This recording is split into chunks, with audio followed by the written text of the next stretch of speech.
Welcome back to the deep dive. We are doing something a little different today.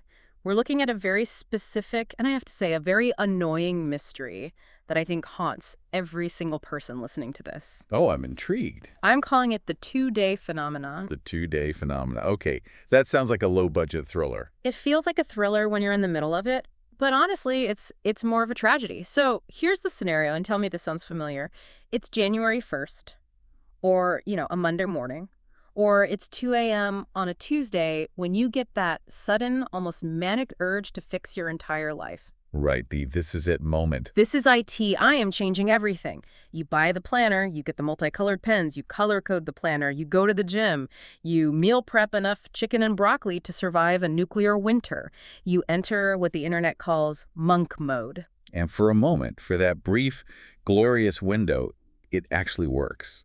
It works beautifully. I feel like a god. I feel like I've hacked the matrix, like I've discovered some secret to productivity that no one else knows. But this feeling lasts for exactly 48 hours.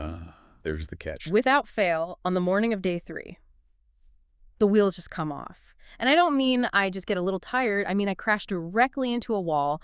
I find myself staring at my monitor, physically unable to answer a basic email, eating the saddest takeout imaginable, and just feeling like absolute garbage. And that's usually when the negative self-talk kicks in, right? Oh, immediately. The internal monologue is brutal. It says, see, you're lazy, you have no discipline, you're a flake. So my starting hypothesis for this whole deep dive is that I and everyone else who does this am just inherently lazy. We revert to our factory settings, and our factory settings are basically sloth. See, I know you want that to be the answer because it's a simple answer. It's clean.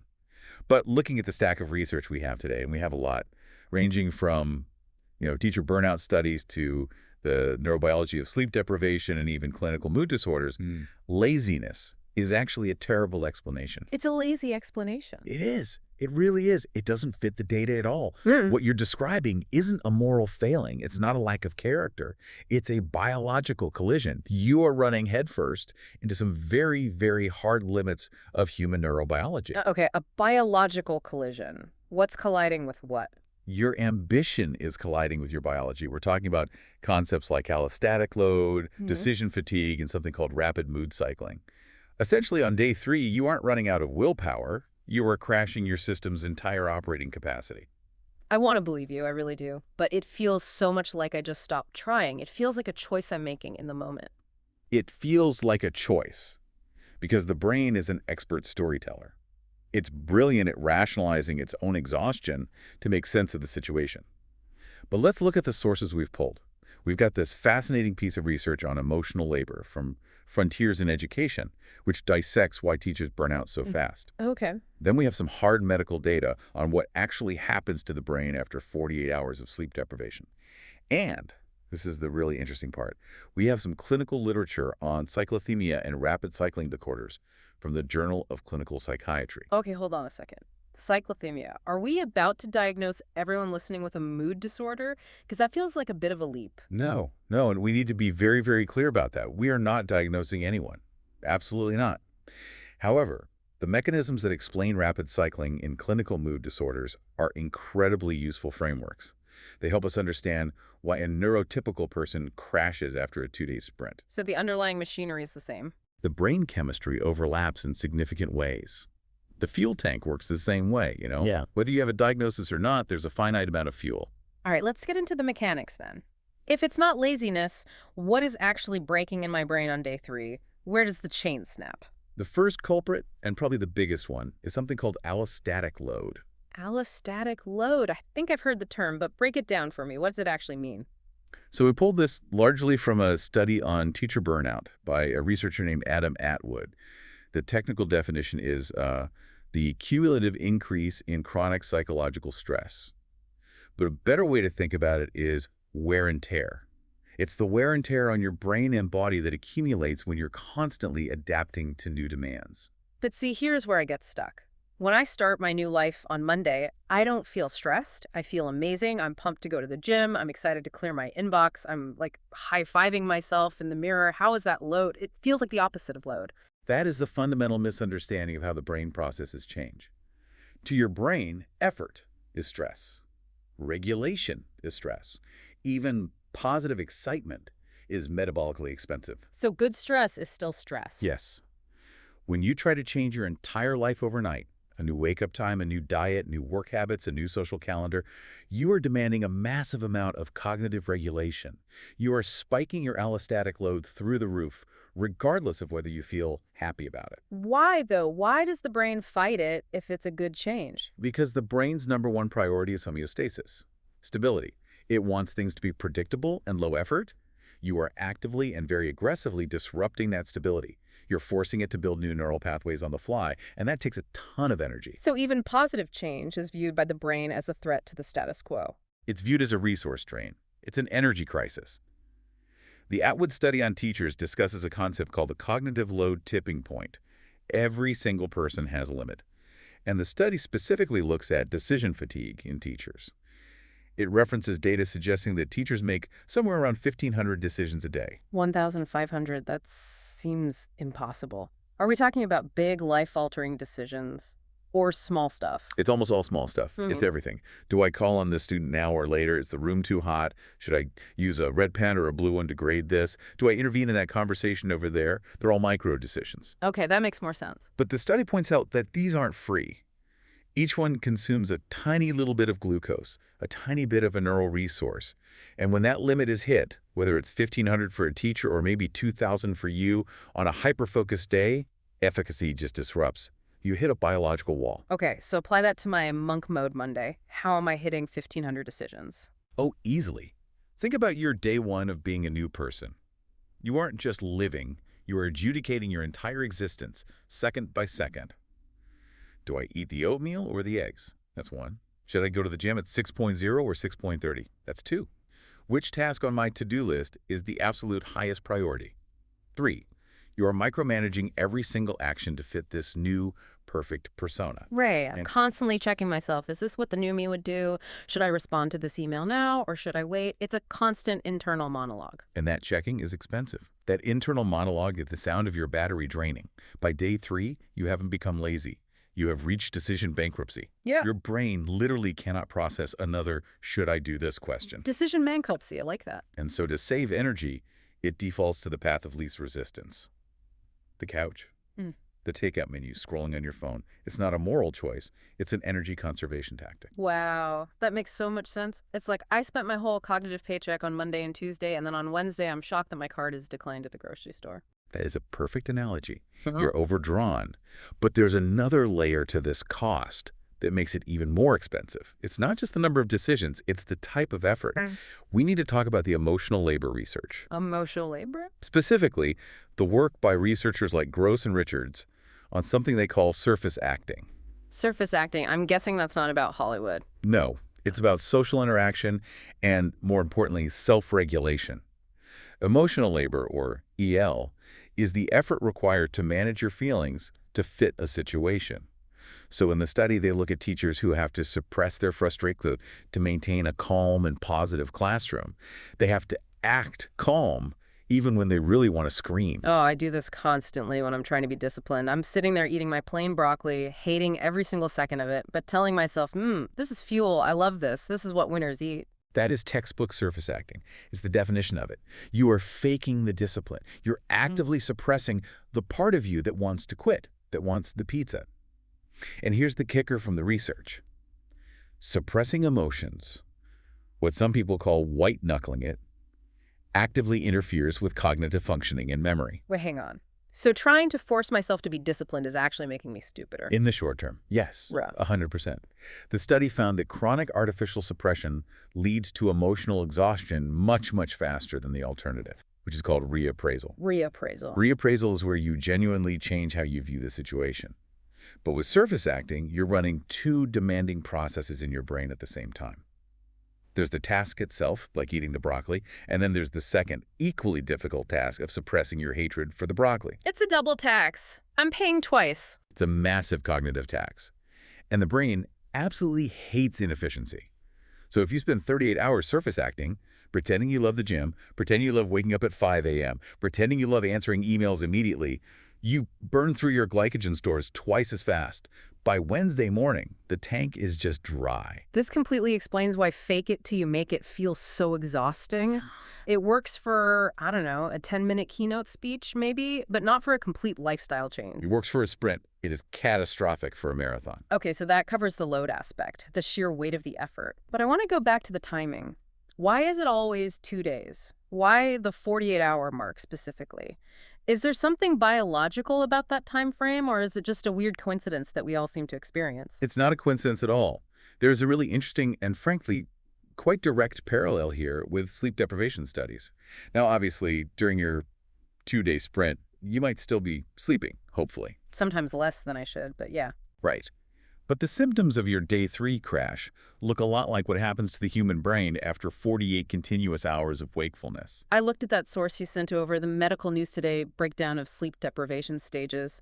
It was unnerving, to say the least. It is. The research is very clear. After just 24 hours without sleep, your cognitive impairment is equivalent to having a blood alcohol content of 0.10%. You are, for all intents and purposes, legally drunk. Wow. But at 48 hours, something fundamental shifts. The biology changes. Cognitive performance doesn't just decline, it falls off a cliff. You start getting blurred vision, double vision, and in some cases microsleeps or even hallucinations. I have definitely felt that zombie feeling on a Wednesday afternoon where I'm staring at my computer screen and I literally can't even read the words. The text just sort of swims together. It feels unreal. And here's the concept from that field of research that I think perfectly explains your day 3 crash. It's a phenomenon called local sleep. Local sleep. I have never heard of that. Is that like taking a quick nap? No, and this is the fascinating part. Usually we think of sleep as a whole brain, whole body experience. You're either asleep or you're awake. But when you push your brain too hard, either through staying awake for a long time or through intense hyperfocused cognitive work like your monk mode, neurons in specific regions of your brain can actually shut down while you were technically still awake. Wait, are you serious? So parts of my brain are taking a nap while I'm sitting in a meeting pretending to listen. Yes. Yeah. That's exactly what's happening. It's Yeah. a defense mechanism. It's self-preservation. Mm. If you have been in monk mode for 48 hours, forcing high-intensity work out of your prefrontal cortex, the neurons in that area might just go offline. They shut down to protect themselves from cytotoxicity, from literally burning out. So I'm sitting there, my eyes are open, I'm nodding my head, but the lights are completely out in the executive function department. So like they're out, the workers have gone home, and you're left with this feeling of profound brain fog or being unable to think because a part of your brain required for thinking is, for all intents and purposes, asleep. That is wild. Yeah. And it explains so much. It's not that I don't want to work on day 3. It's that the workers have literally left the building. The tools are unavailable. They've gone on strike, and for good reason. And this ties directly into the research on attention span. We have a source from Wikipedia that aggregates a lot of these studies, and it makes a really important distinction between sustained attention and transient attention. I saw that, and transient is kind of like, oh, look, a squirrel. Right, that short-term distraction. Basically, yes. Transient attention is the short-term reactive response to a new stimulus. Sustained attention is the deep focus, the flow state, the kind of focus that actually produces meaningful results. And the research is pretty clear. There's a hard limit. Most estimates for healthy adults suggest we have a hard limit on sustained attention, around 5 hours max per day. 5 hours. 5 hours a day total before you need significant rest and renewal to get it back. Oh my God. I'm trying to pull 12-hour days of sustained, deep work when I'm in this mode. I'm trying to do more than double the daily limit. And that is precisely why you crash. You are trying to redline an engine that is built for cruising at a much lower speed. But there's another nuance here that makes it even worse for you when you start something new. It's called the fluency factor. Fluency factor, okay. The research shows we can focus for longer on things we enjoy or things we are already good at, things we're fluent in. When you start a new habit, like a New Year's resolution to learn coding or go to the gym for the first time, you have zero fluency. You are bad at it. Right, I'm clumsy and slow. And because you're clumsy and slow, the fuel cost of paying attention is double or triple what it would be for a habit you already have. Your brain has to work so much harder to figure out what to do. So doing something new is literally more expensive for my brain than doing something I'm already used to. Much, much more expensive. It requires the recruitment of more neurons, it burns more glucose, it demands more norepinephrine to stay on task. So if you pile 3 or 4 of these brand new, non-fluent habits onto day 1, you are spending an entire week's worth of attention budget in a single afternoon. This is starting to paint a very clear and slightly depressing picture of why the crash happens. It's not a mystery, it's just math. I'm spending way more than I have in the bank. It's a biological budget, and you're blowing it. But I want to pivot now to the feeling of the start. Because before the crash, there is that incredible high, that Monday morning feeling where I feel like I am God's gift to productivity. Yeah. Where does that come from? Because it feels so real and so sustainable when it's happening. This is where we really need to look at those psychiatry papers we pulled. We have sources on bipolar disorder and cyclothymia that are very insightful here. And again, just to reiterate for everyone listening, we are not diagnosing you. We are using these clinical models to understand the chemistry. Got it. Disclaimer in place. The chemistry of that high you're describing is very, very similar to what clinicians call hypomania. Hypomania. And Yeah. that's distinct from mania, right? Yeah. It's not the same thing. Correct. Very distinct. Mania is a severe, often debilitating state. It can put you in the hospital. It frequently involves psychosis.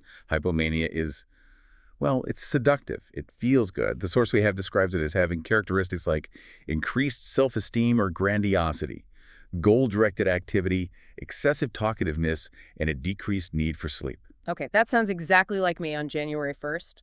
I'm going to write a book. I'm going to run a marathon. I'm going to start a business. I don't even need to sleep because I'm running on pure passion. That is the hypomanic trap. You mistake that temporary spike in dopamine and norepinephrine for your new baseline personality. You think, finally, I have unlocked my true potential. This is the new me. Yes, 100%. I always think, oh, I finally cured my laziness. This is just how I'm going to be forever now. But the clinical literature is crystal clear on this. Hypomania is, by its very definition, a transient phenomenon. It is not a stable state. It is a biological spike. And, what goes up? Let's come down. And often it comes down hard. Which brings us to the next concept from this literature, which is cyclothymia. Which is the mood disorder that involves these cycles of highs and lows, but maybe not as extreme as full-blown bipolar. Exactly. It involves numerous periods of depressive symptoms and elevated mood symptoms that don't quite meet the criteria for a major episode. It's milder, but it's chronic. But the key here for our discussion isn't the diagnosis, it's the mechanism of the cycle. The sources talk about rapid cycling. And that's when you switch back and forth between the high and low states really quickly. Yes. In a clinical setting, rapid cycling is usually defined as having 4 or more mood episodes in a single year. But there's also ultra-rapid cycling, where mood shifts can happen within days, or even ultradian cycling, where they can happen within hours. That sounds absolutely exhausting. But again, how does this apply to me, the average person who just wants to go to the gym 3 times a week? Here's the nugget from the research that I think really explains your struggle. The literature discusses a sensitization process, which is sometimes called kindling. Kindling, like starting a fire. That's the exact metaphor. The theory, and this is supported by the review on psychiatrist.com, is that recurring mood episodes can actually lower the threshold for future stress to trigger another episode. Basically, the more you cycle up and down, the easier it becomes to cycle up and down. Wait, hold on. Translate that to my productivity crash. What does that mean for me? It means if you constantly engage in this sprint and crash behavior, where you rev your engine to 100% for 2 days and then completely burn out, you are training your brain that burnout is the inevitable and rapid result of effort. You are carving a neural pathway that says high effort equals imminent collapse. Oh, wow. So I'm conditioning myself to fail faster each time? You are sensitizing your brain to the crash. You're making that cognitive load tipping point we talked about lower and lower. So maybe the very first time you tried this change my life routine, you lasted a week. The next time, maybe it was 3 or 4 days. And now it's a predictable 48 hours. Your brain sees the Monday morning monk mode coming and it says, oh, I know this game. We go all out, then we die. Let's just get to the dying part faster to save time. That is horrifying. So I've literally trained my brain to quit on me. You've trained your brain to protect you from what it perceives as a dangerous pattern. Remember, the crash isn't your brain being malicious. It's a safety valve. But yes, the kindling effect is very real in this context. Is there a specific biological trigger for this switch? Like what physically flips the switch in my brain from I can do anything to I can't move? There are a few suspects the research points to. The sources mention things like thyroid function, hypothyroidism, is sometimes linked to rapid cycling and fatigue. But a huge one for most people is substance use. And I don't just mean illegal drugs, I mean caffeine and sugar. My 2 main food groups on any productivity sprint, coffee and energy bars. And there's the problem. When you're in that 2-day mode, You are likely chugging coffee, maybe taking pre-workout supplements, maybe eating high-sugar energy foods to keep going. Stimulants can mimic a hypomanic state. They push you up artificially, but when they wear off or when your adrenal glands finally tap out, the drop is incredibly steep. So I'm chemically engineering my own crash. I'm building the cliff that I'm about to fall off of. You are. You absolutely are. And the research also mentions a long-standing debate about how even some antidepressants can induce rapid cycling in certain individuals, switching their polarity from low to high and back. The broader point is this. Anything that artificially spikes your energy, be it a drug, a triple-shot latte, or just sheer adrenaline-fueled surface acting, will demand a payment. The brain demands homeostasis. If you push it too far up, it will pull you just as far down to correct the balance. Okay, so I've hit the 48-hour wall. My neurons are taking a local sleep. I'm suffering from crippling decision fatigue. I crash. Now, here's the part where I think I make everything so much worse. Because when I crash, I don't just lie in a dark room and recover. I pick up my phone and I scroll. The modern attention destroyer, the great unrest. I tell myself I'm resting. I'm just decompressing. I'm just looking at reels. I'm just watching TikToks. But I always feel worse afterwards. Why is that? If I'm just lying there, not moving, shouldn't that count as rest? You would think so, but Yeah. your brain profoundly disagrees. We have a 2024 study here that looks specifically at short-form videos and their impact on attention span. And it is pretty damning, especially in terms of what this content does to a brain that is already tired. Give it to me straight. How bad is it? The study found that students who consistently watched short reels struggled significantly more with memory-based work. But more importantly for our conversation, it explains the mechanism. Switching costs. Every single time you swipe to a new video, your brain has to completely recontextualize. In a split second, it goes, okay, here's a puppy. Swipe. Here's a war zone. Swipe. Here's a recipe for pasta. Swipe. Here's a girl dancing. It's the dopamine hit every 15 seconds, right? That's what I'm chasing. It is a dopamine hit, but it's also a high-frequency processing demand. The sources mention things like matrix layouts, like the Instagram grid, where you see 12 different images at once. This kind of stimulus increases attention intensity, but it absolutely shreds focus duration. You are keeping your brain locked in a state of transient attention. So I'm bombarding my already exhausted brain with high-intensity, low-duration signal noise. You are. And crucially, you are preventing your brain from entering what's known as the default mode network, or DMN. The DMN, I have heard of that. That's the daydreaming state, right? When your mind wanders. It's the brain's essential resting state. It's where your brain consolidates memories, integrates learning, processes emotions, and literally clears out metabolic waste products that build up during the day. Yeah. You cannot enter the DMN while you are actively processing a TikTok feed. It's impossible. So what I'm doing is, You are essentially taking a runner who just collapsed from exhaustion after a marathon and saying, okay, you don't have to run anymore, but you do have to do a full-body jumping jack every 30 seconds for the next 4 hours. It's not rest. It's a different kind of work. no wonder I feel like garbage. I am actively preventing the very recovery that I desperately need to get back on my feet. And this is what prevents the reset. If you actually rested, if you stared at a wall, went for a slow walk in nature, listened to music without lyrics, just let your mind be bored, you might bounce back in 24 hours.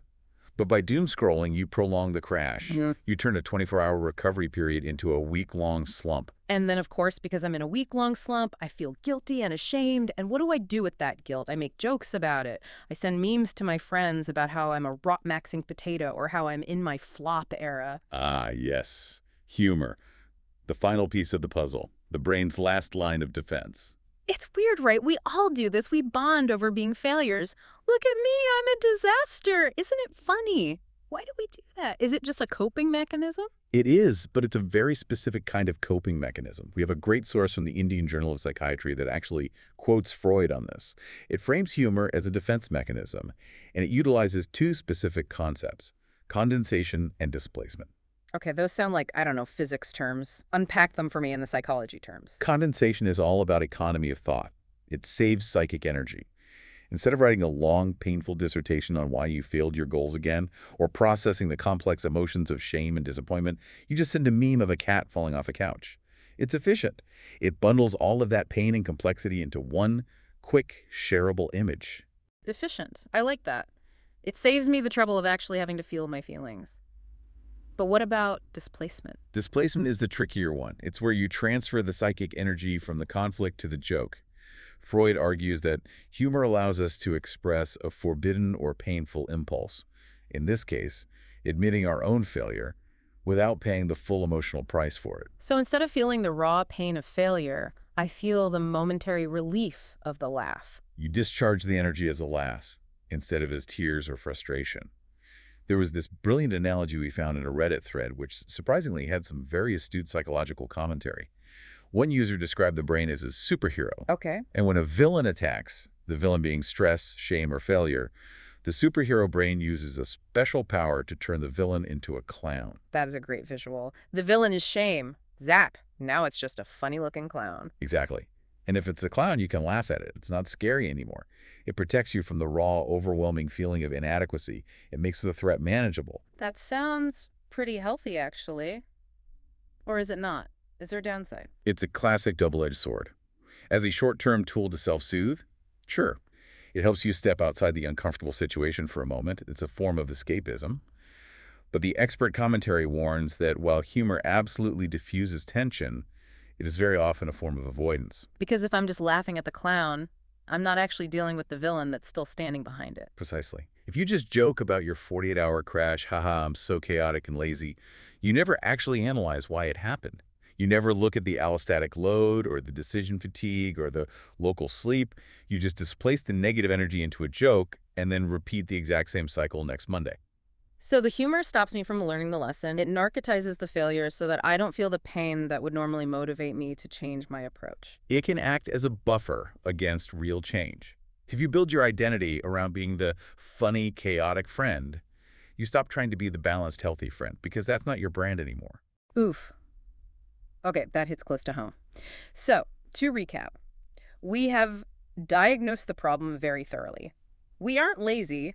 We are cognitively overloaded. We are surface acting our way into decision fatigue. We are hitting hard biological walls of attention. We are sensitizing ourselves to crash through this kindling effect. And then we are numbing out with TikTok and jokes instead of actually recovering. It is quite a system we've built for ourselves, isn't it? A perfect machine for generating failure. It really is. So the big question, how do we break it? How do I finally get past day 3? What do the sources suggest? Based on all this research, the solution isn't to try harder. It's to completely reframe how we approach that day 1. We have to work with our biology, not against it. Okay, give me the practical takeaways. What do I do next Monday? First, you have to actively manage your cognitive load. You have to respect that 1,500 decision limit as if it's a real physical thing. So in practical terms, that means don't try to change my diet, my workout routine, my sleep schedule, and my work habits all on the same day. Never. God, no. Pick one. Just one. And automate everything else. If you are starting a new gym habit, then for that week, eat the same boring food you always eat. Don't burn precious decision juice on what to have for lunch if you need that juice for the treadmill. You have to budget your willpower like it's money. You wouldn't spend your entire life savings in one day. Don't spend your entire decision budget in one morning. That makes a ton of sense. Stop the cognitive spending spree. Okay, what's number 2? Second, you have to stop surface acting. This is so crucial. If you hate going for a run, don't force yourself to smile and say, I love running. That suppression is what's draining your battery so fast. So what's the alternative? Do I just complain about it the whole time? You use reappraisal. This is the cognitive tool the research suggests is far more effective. You find a context where the activity makes genuine sense. You can say, okay, I don't love the feeling of running, but I love the feeling of having accomplished something hard. Or I hate this, but I'm choosing to do it because I want to be healthy enough to play with my kids. You acknowledge the difficulty rather than suppressing it. So you're honest with yourself about the sucky part. Exactly. It costs far less cognitive fuel to be honest with yourself than to maintain a lie. Honesty is energy efficient. Honesty is energy efficient. I like that. Okay, what's next? Third, and this is a big one, respect the biology of the high. When you get that Monday morning burst of hypomanic energy, do not trust it. See it for what it is. Do not trust the hype. Do not trust the hype. Do not build a schedule for your entire week based on how you feel on your absolute best day. Build your schedule based on your average day. If you build a skyscraper on a foundation of day 1 energy, it is guaranteed to topple when your energy normalizes on Wednesday. Assume you will be tired on Wednesday and plan for it. So on Monday, when I'm feeling like a superhero, I should actually plan a lighter, easier load for Wednesday. Yes, that's exactly what you should do. Don't schedule your hardest, most cognitively demanding tasks for the day you know the crash usually comes. Schedule administrative work or maintenance tasks. Give yourself a gentle landing strip so you don't just crash into the wall. And what about when the crash does happen? What about the recovery phase? You must avoid the short-form trap. If you crash, then actually crash. You have to embrace boredom. Stare at the ceiling. Listen to music without lyrics. Go for a walk without your phone. Let your brain enter that default mode network. Give those neurons that went into local sleep a chance to actually wake up and reboot. So boredom is the cure, not distraction. Boredom is the recharge. The scrolling is just more static on an already overloaded system. This has been incredibly eye-opening. I think the single biggest takeaway for me is just the validation that this is a biological limit, not a character flaw. It's permission to stop beating myself up. And that leads to a final sort of provocative thought I want to leave you with. Let's hear it. We talk about the crash like it's a failure. Yeah. We frame it as a bad thing. But if we look at all this biology, the allostatic load, the local sleep, the decision fatigue, maybe the crash isn't a failure of discipline at all. Maybe it's a biological safety valve. Safety valve? What do you mean? Your brain is forcing you to stop because you are burning fuel you do not have. It's not sabotaging you. It's saving you from doing permanent damage. It's pulling the emergency brake because it knows you are driving at 100 miles per hour directly toward a cliff. The crash is a feature, not a bug. So I'm not lazy. I'm just biologically prudent. You are self-preserving. The goal isn't to learn how to override the safety valve. The goal is to learn how to drive at a sustainable speed where the safety valve doesn't need to trip in the first place. I love that. Be kind to your superhero brain, everyone. Even when it turns the villain into a clown, it's really just trying to help. It's doing its best with what it's got. Thanks for listening to The Deep Dive. Now go take a nap. We'll see you next time.